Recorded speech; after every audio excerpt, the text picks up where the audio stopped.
You guys better watch the whole video because this is going to be a long one.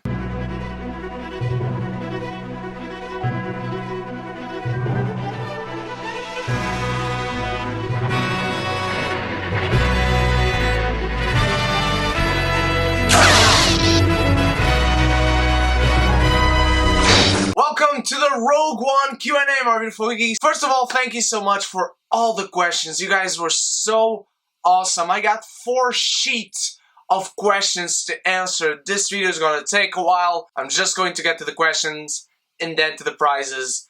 And once again, thank you so much, geekies. Now let's get going. First of all, from Tanashi's Movie Corner, my boy Tanashi. And his first question is, list all the Star Wars movies from favorite to least favorite. I have just watched Rogue One, so I'm going to include that on the list, but I may change my mind because, again, I have just seen Rogue One. So from top to bottom, and I'm going to surprise a few people, my favorite movie from the Star Wars saga is Return of the Jedi. I love Return of the Jedi.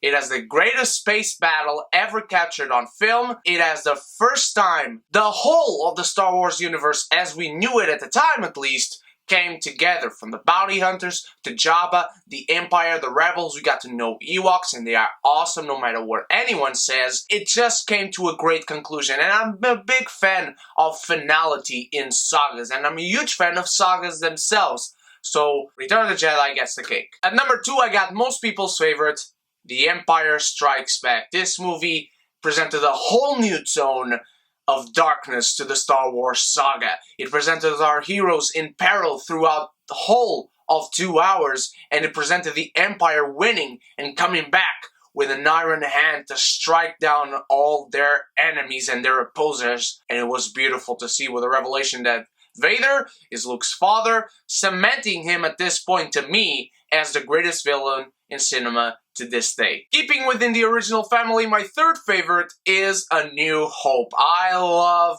A New Hope, but I also love equally The Force Awakens. These movies, these two are tied in my number 3 rank of the Star Wars saga. I love these movies so much. This will maybe fuel a few people to type down in the comments how similar they are.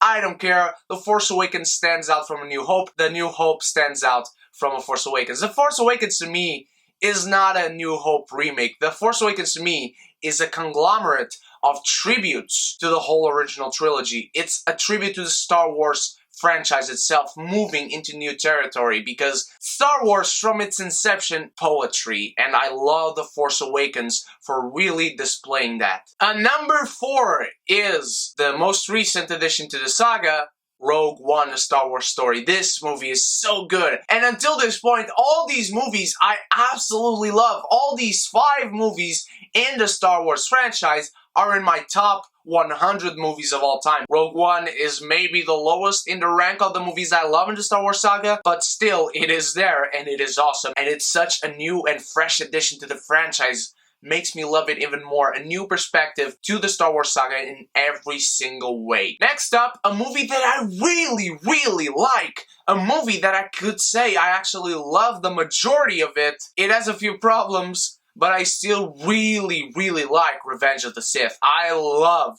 Revenge of the Sith. I don't care what anyone says, this is a good movie. A very good movie, in fact. This movie completely decreases the lightness of its tone throughout. If there's one thing that this movie does perfectly, and those are not many, it's the display of the tone and its decrease into going dark. Right below the barrel, and movies that I can like some aspects about it, but really hate other things, is Attack of the Clones. Has a few nice elements, has a few great explorations of lore. Attack of the Clones has great battle sequences. I like battling Yoda. I don't care what anyone says. I really like him. I really like Christopher Lee, God bless his soul, as Count Dooku. There are many things to like in this movie. But again, the bad outweighs the good on this one, and from the dialogue to the forced love story, it hurts. But it's part of the family. Many people would consider The Phantom Menace number 7 and Attack of the Clones number 8, but to me it's absolutely the worst because it is boring. A Star Wars movie should never be boring.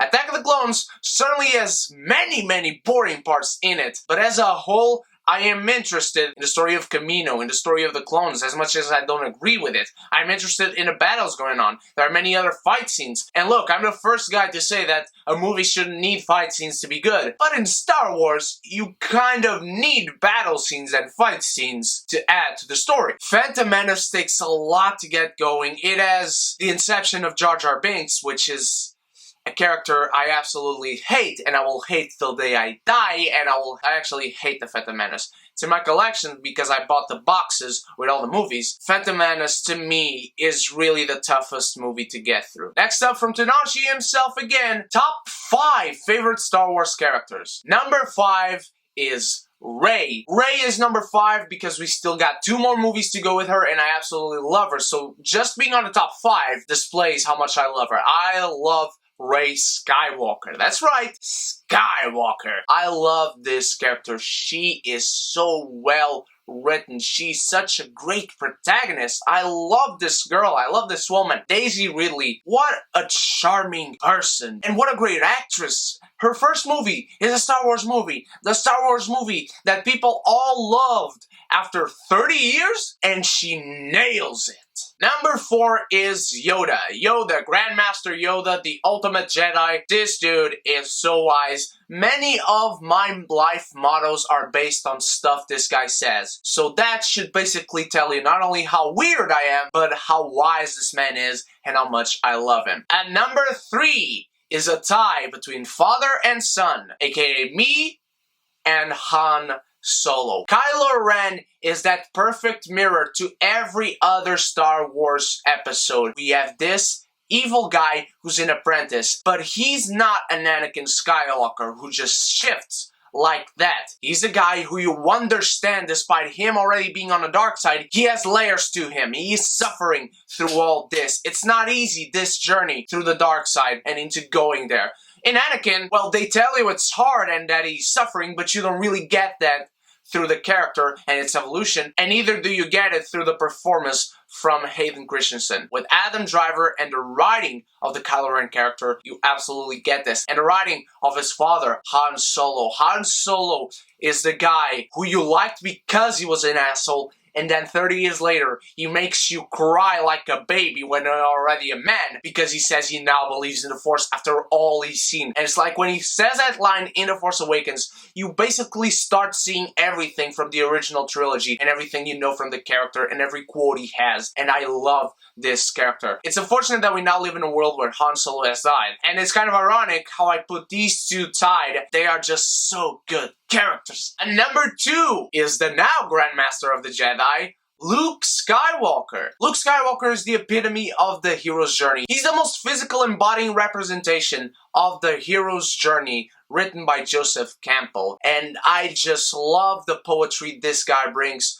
to what it is, the poetry of the Star Wars saga as a whole. Luke Skywalker is such a great hero. He's such a great role model. He's just that character that went through so much stuff, but in the end, he could always trust himself, trust the people who taught him, and trust the people that were around him. And again, that proves that this character not only grows through his adversities, but also through love and through friendship and through the things that he's taught throughout his life. And at number 1, the man, the myth, the legend, the Dark Lord himself, don't come at me with no Voldemort, who is to me, to this day, the greatest villain in movie history, Darth Julius Vader. Darth Vader, you say that name to anyone out in the street, 98 out of 100 people will know who he is, will at least let you know that he's evil, will at least let you know that he killed a lot of folks,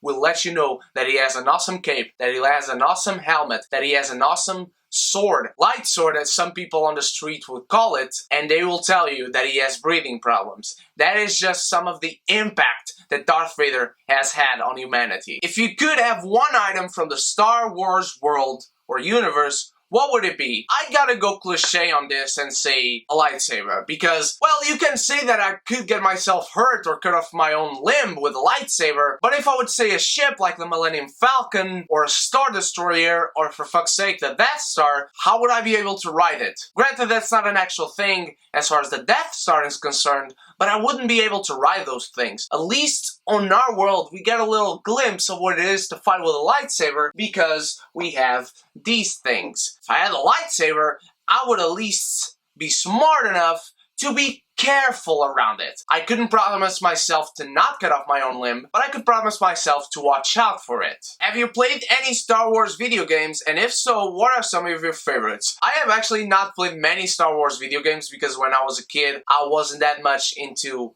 so many video games. I liked Tekken, I liked Pokemon, arcade games mostly, those games that kids were accessible to, and I don't even know if we had many Star Wars games back in my day here in Portugal. I've played 3 Star Wars games in total: Force Unleashed, Force Unleashed 2, and Lego Star Wars The Force Awakens. My favorite is absolutely The Force Unleashed. Force Unleashed 2 is good up to a point, not only because it is very short, but because I don't exactly think the ending of that story is good. But the first game, play that thing if you haven't, because when it was canon, it was awesome to correlate this to many other things in the Star Wars saga. Lego Star Wars The Force Awakens is also very, very fun. It's one of those games that I hadn't played in a long time that is just fun to play. With Rogue One, we get a character from the Clone Wars series, get a live-action representation. What other characters would you like to see get the same treatment? Champ Syndulla is one of them. Many of the other Star Wars characters from their series are also great choices. I would also like to see Sienna or Thane from Lost Stars. I would actually like to see characters from Bloodline in the movies, like Ransom Casturfo, but I do believe we will see a specific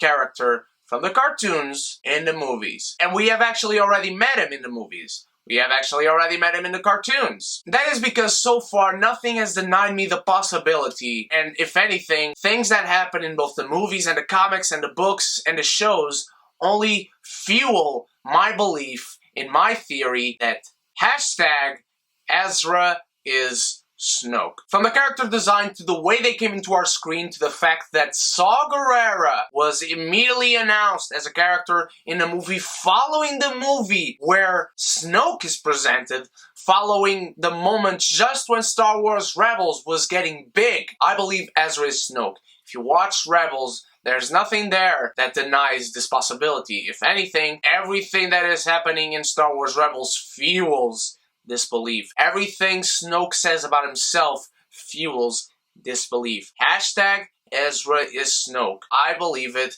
and so should you. From Galotech, what is your least favorite Star Wars movie? Phantom Menace. It sucks, it's horrible, it's hard to watch, it presented as Jar Jar Binks, and it has the most amount of Jar Jar Binks in a movie. What is your favorite Star Wars movie? Return of the Jedi. The most perfect finality to a trilogy, to a saga ever. It has great characters, a great amalgamation of scenes, a great narrative, it has a great conclusion, a great beginning, a great middle. It just is a movie that I see no flaws with. Which Star Wars characters would you want to have a solo film? Han Solo is not allowed because it's already in development, and they start shooting in February. I would love to see the Kanan comic put into film, honestly. I don't know why that isn't already a thing. Maybe one day when we do get the finale of the Rebel series, we'll get a Kanan movie presented, or a Kanan movie with his master. But I am again going to go cliche on this and say Obi-Wan Kenobi. I need an Obi-Wan Kenobi movie. After Rogue One especially, there are so many very good references, very fitting references to Obi-Wan in that movie. I need my Obi-Wan movie. There are 19 years that we have to get an Obi-Wan story. So do it, Disney. Do it, Lucasfilm. Do it, Kathleen Kennedy. Just anyone. Pablo Hidalgo, my good friend. Do it. Which Steven Spielberg film is your favorite? It's hard, man. I mean, it's fucking Spielberg. I'm going to go with the original. The original Adventurer. The staple to any adventure movie you might see any day, and that is Indiana Jones and the Raiders of the Lost Ark. That movie is iconic.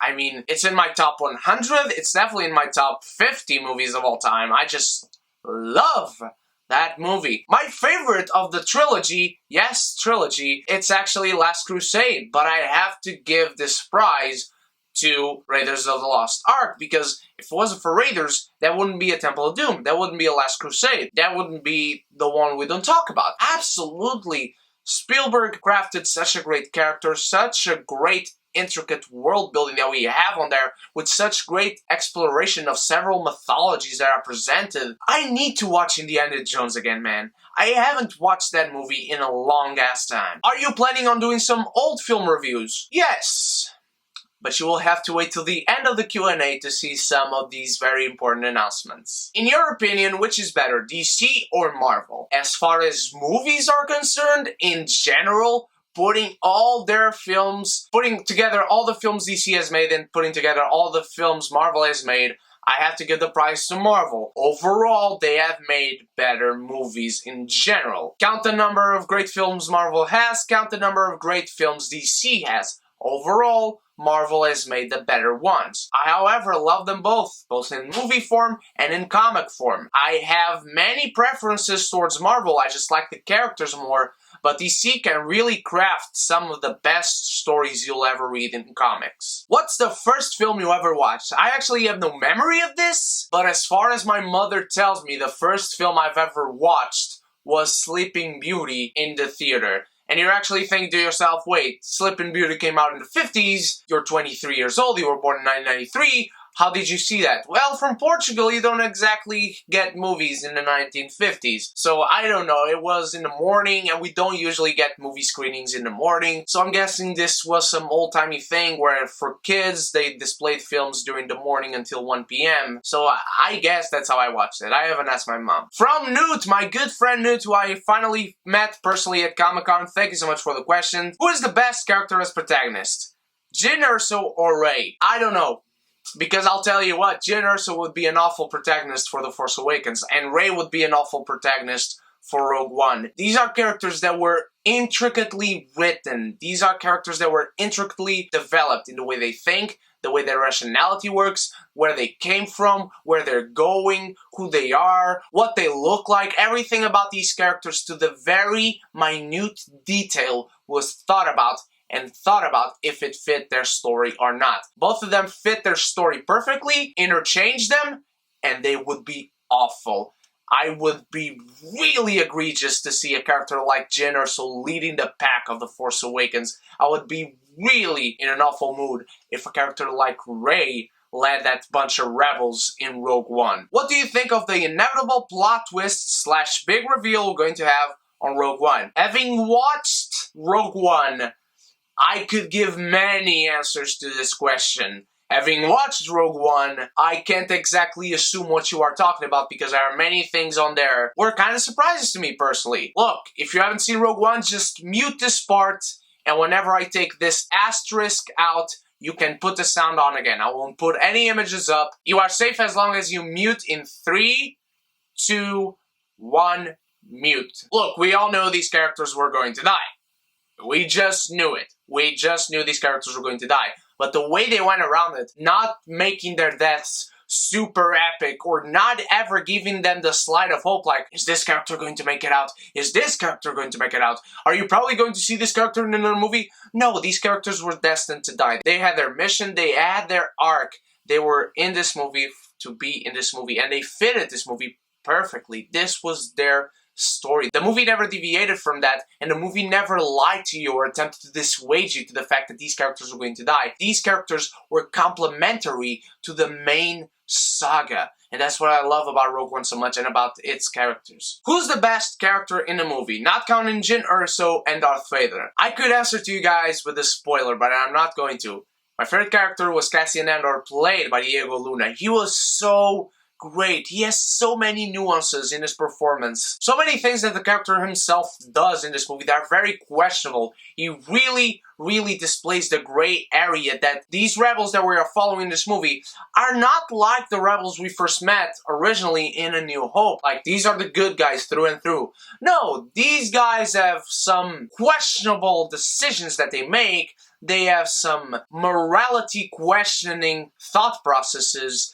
and really gives them layers and gives a new dimension again to the rebel cause, to the rebellion itself, to the fact that rebels rebel against rebels within this movie. It's just something fascinating to see as far as world building and a saga continuation and a complementation to the saga itself goes. How much did you enjoy of Darth Vader on the big screen after 11 years, if we count Revenge of the Sith? Darth Vader is the greatest villain of all time in history. He's my favorite villain, and look, he's not in the movie much. He's not in the movie much, but the movie wasn't called Darth Vader, and he wasn't that big on the advertisement itself. He was the cherry in the top of the cake on the advertisements, on the trailers, on the TV spots, and he is the cherry on top of the cake on the movie. Without spoiling anything, when Darth Vader comes on screen, you shut the fuck up and you look on and you just drop your jaw. Just hearing James Earl Jones' voice and seeing where Vader is and seeing where he goes to and the way he enters on screen for his big scene, just the way that he's introduced visually in that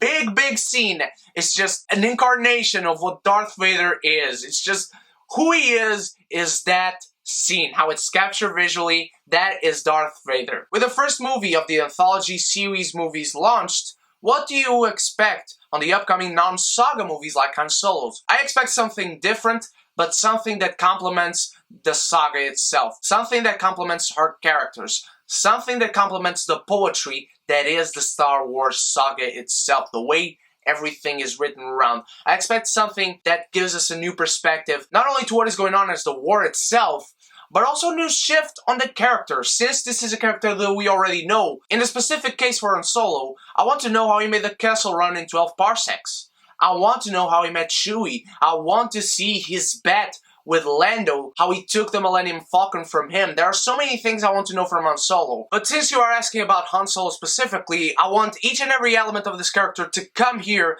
but present me something new. Don't tell me to love this character for everything that I already love him for. Give me something new to love him. Give me something that I didn't know about him. Show me that something changed from this movie of Han Solo, the young Han Solo, from this point till A New Hope when we first met him. Show me how he became this scruffy looking, ugly nerf herder. Show me how he became the reckless Han Solo, the guy who shoots first. Show me that. Show me evolution. Show me perspective. Show me a change in perspective. And now I take this character and show me something so great, like Rogue One did, that when I see New Hope after seeing this movie, I get a completely different psyche from Han Solo. What characters or time periods or places would you want to see explored in one of these movies? I want to see everything and anything that they can explore that has not been explored in books, in comics, in games. I would love to see a Knights of the Old Republic TV show because it would never work in the movie, and I don't want the anthology series to be trilogies. I don't want it. These are standalone movies. Let them be standalone movies, no matter what. But with the TV series, there are things that they are not going to be able to pull off because this is freaking Star Wars. And you can have a small story just set on one planet, but still, there are things that you are not going to be able to do on a TV show. That's what I fear. I would like to see Boba Fett, but not necessarily a Boba Fett movie. I would actually like to see Boba Fett and a bunch of bounty hunters, like an Expendable style movie, but then by the end, you have to have all the bounty hunters against each other because they are some bitches, they are going to fight for money, and by the end, Boba Fett kills them all, and he becomes this badass, ultimate bounty hunter that we know him and love him for. There are 30 years from Return of the Jedi to The Force Awakens, so many things to explore there. I don't even want to name a character, because I'd like to explore a character that I haven't even met yet. I would like just for them to show me, this is between Return of the Jedi and The Force Awakens, and we are going to show you this character that you never heard of, but he was involved in this, and here are the references that you need, here's the new perspective, here's what's going on. Look, did you see that by the side? That led into one of the secondary plot lines in The Force Awakens, for instance. Display the creativity. There are just so many things to explore in the Star Wars universe. The options are unlimited in this case. Okay, now Newt has some special questions for you guys that I would actually really like for you guys to answer as well. In the case that this Q&A is posted before Christmas, it is, how excited are you for the only episode we're having this year of Doctor Who? I really want to see it. I'm really pumped because it's the only episode we're getting. I love Capaldi's Doctor, even though Matt Smith is my all-time favorite. It has a superhero She's great, but I don't know how that fits into the Doctor universe. We have seen a trailer that is a teaser for all intents and purposes. I really want to see it. I'm sure I'm going to love it. I really loved the last year's Christmas special, and I didn't think I was going to. I'm holding on my hope. It's the last of Moffat we're getting, so let's hope for the best. In the case that this Q&A is posted after Christmas, what did you think of this year's special Doctor Who Christmas episode? It was awesome. It was written. No, I don't know. I haven't seen it. It's before Christmas. I didn't travel to the future. I don't have a TAR to see her. I don't have the Eye of Agamotto with me, and I'm trying to remember other time machines, but I can't, because a DeLorean would obviously not be in my room. Since we're the holiday spirit, we most certainly are. Do you have any special Christmas tradition with your family? Or how do you usually spend Christmas? Well, actually, Christmas this year is going to be very different, because I usually go to my grandmother's house from my mother's side on Christmas Eve, spend midnight there, we open the presents, we distribute them throughout the family, and the next day, Christmas Day, we have my father's side of the family come over for lunch, and we have them for lunch, and then they go away, and late afternoon, night, evening, I watch a movie with my family. This year, grandparents on my mother's side are actually going to come here, as well as my uncles and cousins are going to come here to my house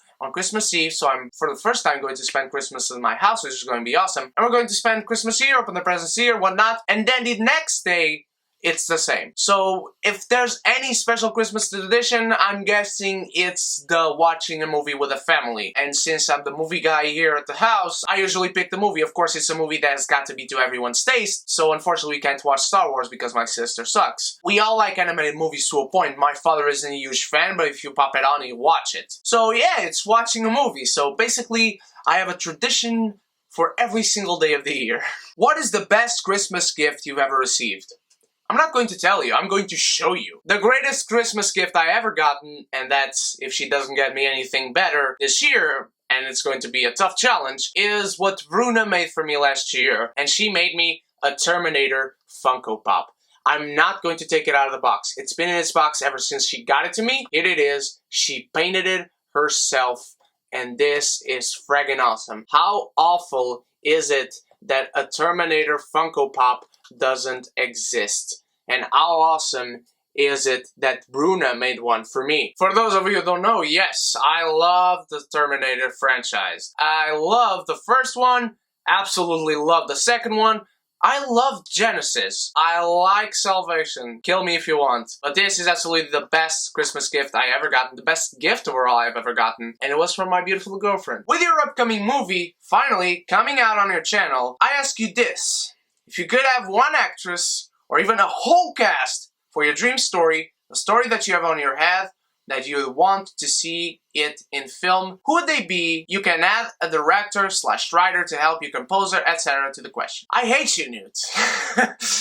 I hate you because I have to think about this very, very hard. My dream story, the one thing in this world that if it ever happens, I can retire the next second when it's finished and I can die a happy man, is Voyager. Voyager is a story that helped me through the roughest of times in my life. It's a story that helped me get back to who I was and an even better version of that person, because at the time I wrote Voyager, I was completely lost. Not only in myself, but in the world. It was just rough times, but I do not want to dwell too much on that right now. I'll maybe address it in another Q&A if you ask a specific question about that, or maybe in the Voyager video that I'm putting up tomorrow. But personally, I cannot trust anyone with this. Honestly, I would not be able to trust anyone with this property. And I'm not sure I could work it into film. Look, I wrote Voyager as a book. I actually wrote a second book, and I've been trying since I finished the second book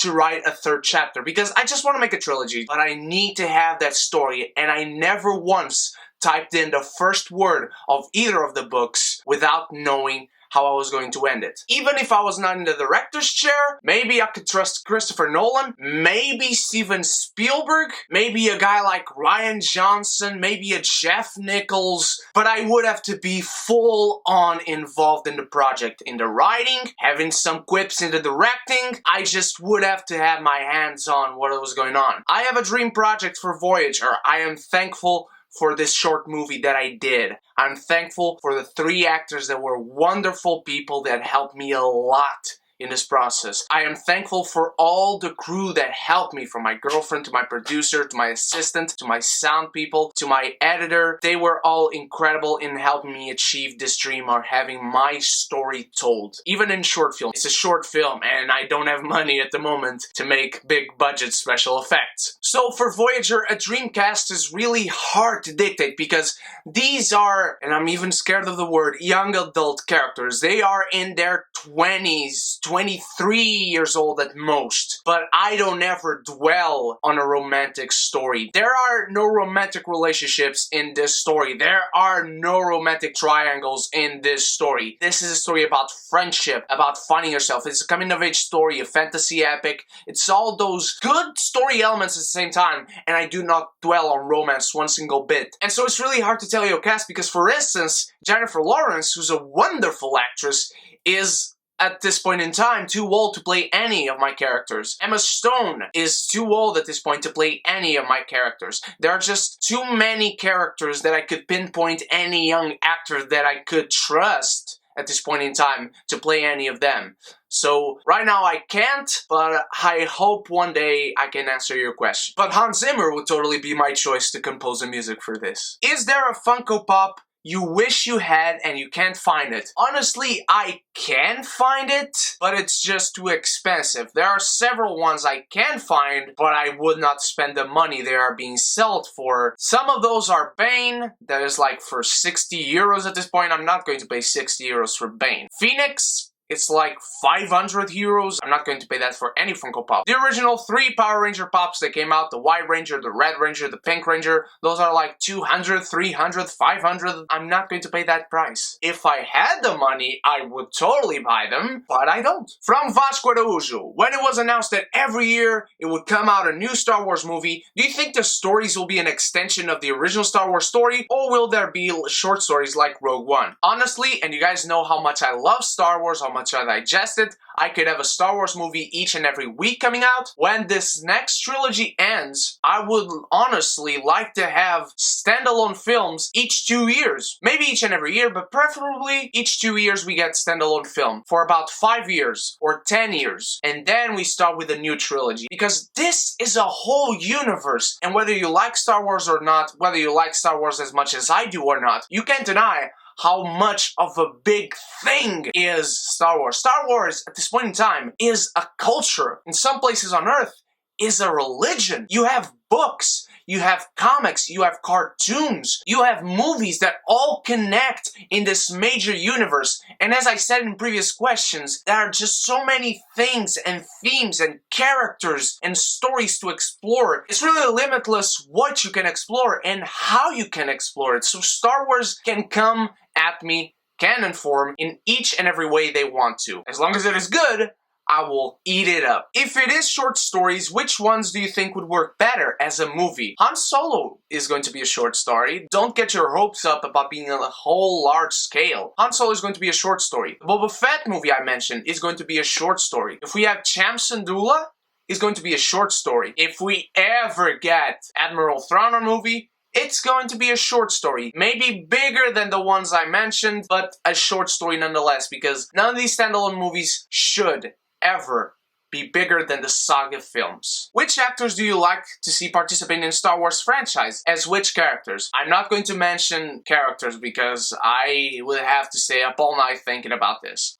But Michael Fassbender, Benedict Cumberbatch, Tom Hiddleston, Christian Bale would be an awesome choice as well. There's just so many people. Alicia Vikander, Jennifer Lawrence could fit in there. I don't see Emma Stone personally, as much as I love her and I could see her in anything. I don't see her as a character right now in the Star Wars universe. Henry Cavill would actually be a great guy to portray maybe an Inquisitor if they ever get adapted into live action. Chris Hemsworth would also be nice, really reckless rebel, much like a Han Solo type character, but not as Han Solo. Chadwick Boseman, Chiwetel Ejiofor, Gerard Butler, Nicholas Coster-Waldau, Aaron Eckhart, Emma Watson, Dan Stevens.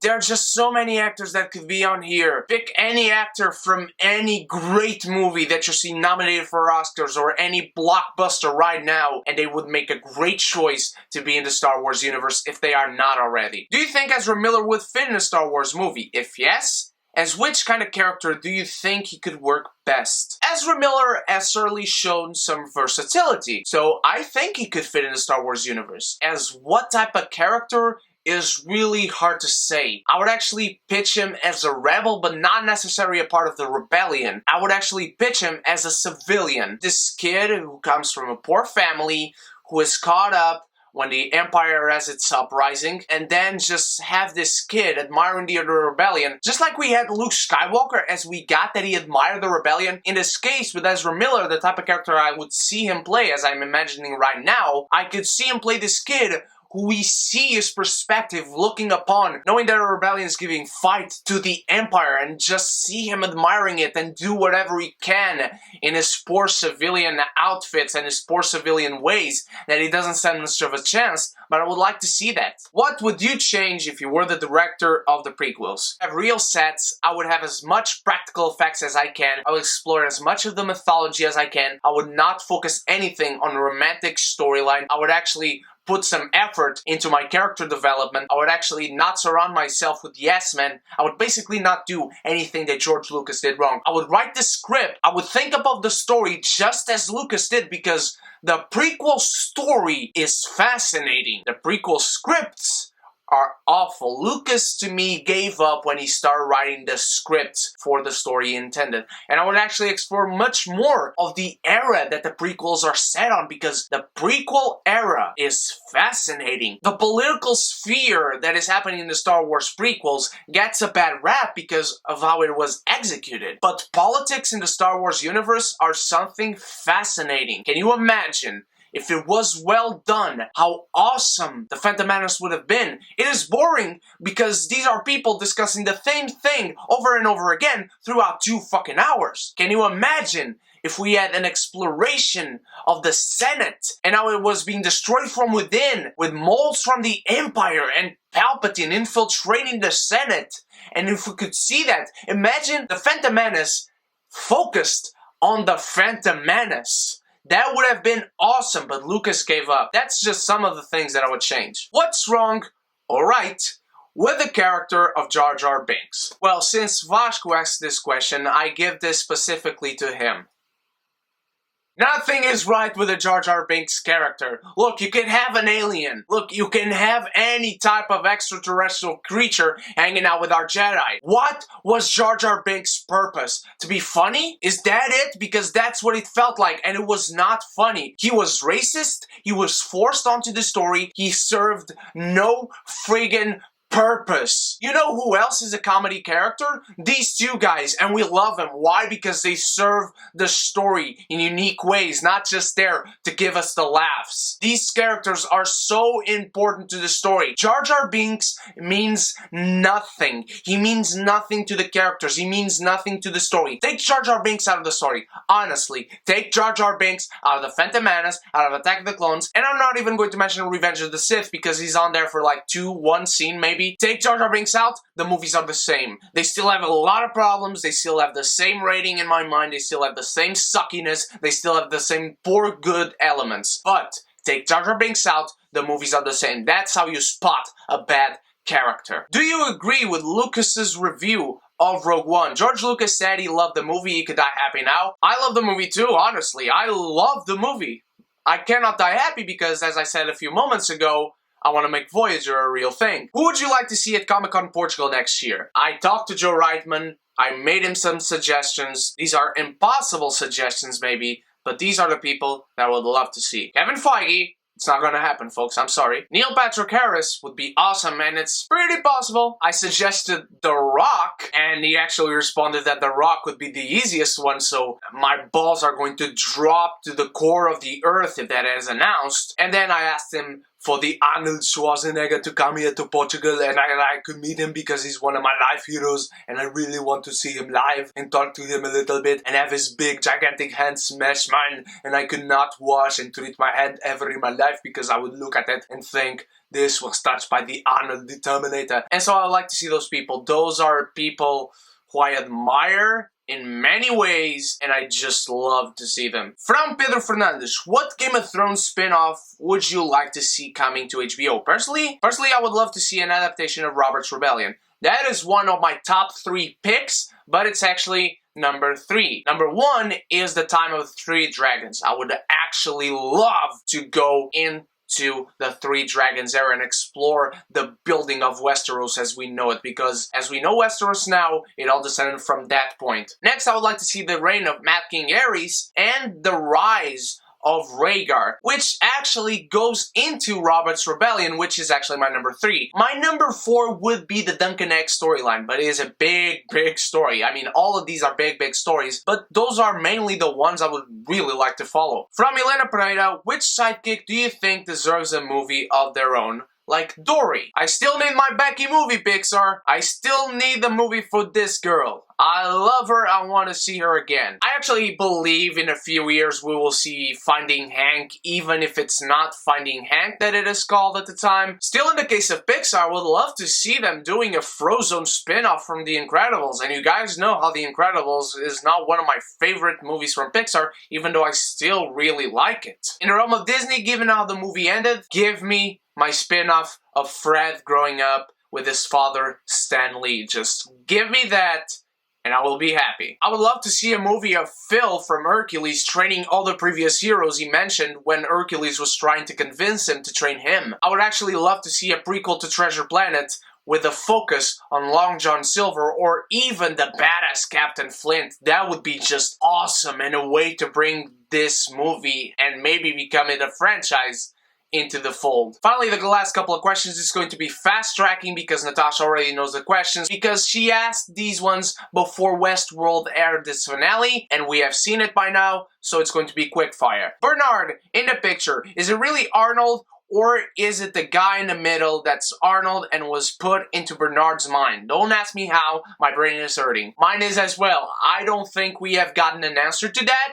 If we did, I'm still not sure about anything. I don't know how that worked. At this point in time, we realize how the Bernard thing works, but we don't know if the actual Bernard that was in the picture actually was ever real or not. The whole thing about Dolores recognizing Arnold in the past is a certainty since she changes clothes. But now she's waiting for William, and in comes the Man in Black. That makes me think that maybe Men in Black is not William, and there's not properly a timeline different between them. What the fuck is this shit? That is the question. Well, we got our answer. Men in Black is William, Dolores is Wyatt, everyone is someone else, and I am really scared for Westworld Season 2. Not in the way it might suck, it won't suck, just in the way that they're going to eat up my brain once more for 10 whole weeks. The Man in Black is part of the people who run the company. Why? Is it really William? Yes, he is William. He married Logan's sister, he got up in the company, and now he's off to destroy Ford's dream, and that's something that Ford wants to avoid because he has just given the hosts free will to kill everyone they want. How stupid is Robert's younger version? He doesn't walk like that. First of all, he's British.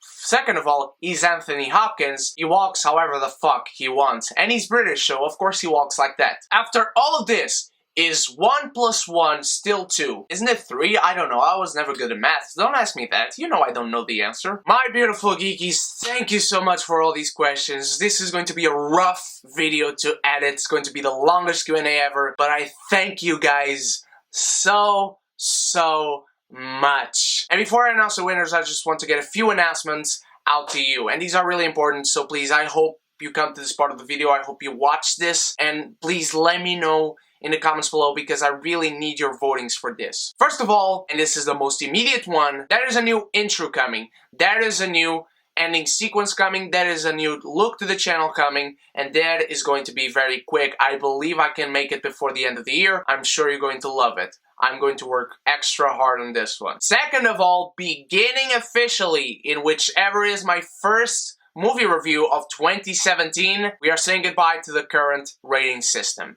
Some of them are going to stick around. I believe I'm going to keep the Amazeballs and the Clark Gable rating just because those were the first ones that I created when I was thinking of making my YouTube channel, and they have a special place in my heart. But the highest rating, Kneel Before Me, say goodbye to that, is going to be replaced. And the lowest rating, Worse Than Expired Milk, I'm still debating, but I think I'm going to be done with it and replace it as well. I will make a video explaining the new rating system to you guys, and of course, I hope you like it as well. And third announcement, also starting in 2017, I'm going to make older movie reviews for you guys. I am still thinking of what to call that specific series of videos. If I call it My Favorite Movies, if I call it Why I Love Movies and review a special kind of movie that I love. Because I'm not going to waste time reviewing older movies that suck or that I don't like or care for.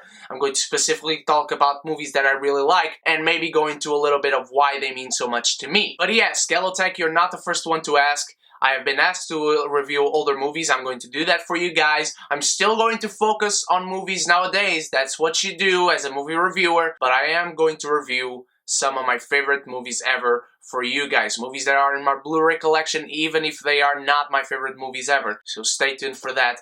And as soon as I have a name for the series, I will give it to you. And of course, geekies, let me know if you have any ideas for that series of videos. But right now, let's get to the winners. That is Newt. Congratulations, Newt, the first person, I believe, to win 2 Funko Pops in a row. This is huge. And you just won, and I believe you like this, Moriarty from Sherlock.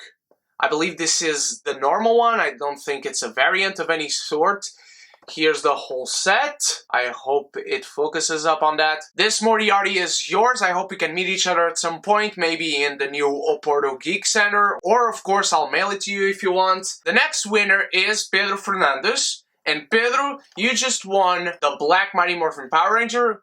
I hope you like it. If you don't, I don't have any other pop that I think you will like right now, but the next Q&A, if I get more pops delivered to my house, I will give you a special one without any selection necessary. I will tell you which pops I got and let you select between them. So let me know if you like it or not, and I will mail it to you, or we will meet each other at some point when we can. And finally, for my boy Tanashi, you finally won it again, my friend. I hope you like this one, but you just won a glow-in-the-dark 10th Doctor in the regeneration moment. As you can see, he has the clothes of the 9th Doctor. He has the screwdriver on his hand. Here it is. Newt, Pedro Fernandes, and my boy Tanashi. Here you go, guys. Merry Christmas. I hope I can give this to you guys before Christmas. Tanashi will be the hardest one because we live across the sea from each other. But I wish you the merriest of Christmases, guys. Congratulations once more. Congratulations to everyone who participated. You guys are the best. Let me know what you think about the changing the rating system, what you think about the old movie reviews, what you think about the new intro. Let me know all that. Give me your suggestions for anything among them. And right now, the announcement for the next Q&A. We are getting many award-winning movies next January because, of course, Portugal sucks, and I'm only getting Oscar-nominated movies in January, late January. So I'm letting you guys decide. Until the next weekend, whichever hashtag you comment the most on this video will be the Q&A for next month. And that is either hashtag La La Land Q&A or hashtag Silence Q&A. The Q&A will not be about either of these movies specifically, whether hashtag you choose. I just want a hashtag to keep it consistency and to find your questions on my videos. So guys, please vote, and next weekend I will give you the selected Q&A. My beautiful geekies, I've taken too much of your time. Thank you so much for watching, my beautiful geekies. Merry Christmas, Merry Rogue One, have a great holiday, have some great movies. Subscribe if you haven't to join the beautiful geeky community where we can be geeky united. Don't forget to like and share, and of course, I'll see you tomorrow on my Voyager short film. Stay beautiful, stay geeky, yeah!